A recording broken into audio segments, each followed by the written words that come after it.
যেতিয়া কাপোৰ এযোৰ নিজে চিলাই লওঁ তেতিয়া কাপোৰযোৰ বহুত মৰমৰ হৈ যায়।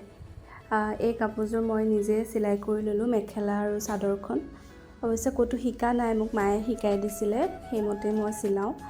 চাদৰৰ পটি আৰু মেখেলা চিলোৱাৰ বাদে দহিখিনিও নিজে বটি ল'ব পাৰোঁ। বাকী ব্লাউজটোহে এতিয়ালৈকে শিকা নাই, শিকি ল'ব লাগিব সোনকালে।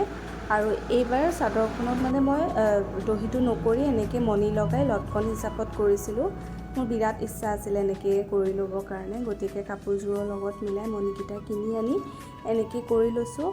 মোৰতো বহুত বেছিয়ে ভাল লাগিছে, মানে চাদৰখন অকণমান ৱেইট হৈ থাকে ন, যেতিয়া কাপোৰযোৰ পিন্ধা হয় তেতিয়া অকণমান ৱেইট হৈ থাকিলে যেনেকৈ পিন্ধো তেনেকৈয়ে থাকে, মানে গুচি গুচি নাহে। সেইটো কাৰণে মোৰ বহুত ভাল লাগিলে। ভিডিঅ'টো কেনেকুৱা লাগিলে জনাব। আৰু সম্পূৰ্ণ কাপোৰযোৰটো এইযোৰ মই ভিডিঅ' দিছোঁ অলৰেডি। ভিডিঅ'টো ইমানখিনিলৈকে আছিলে।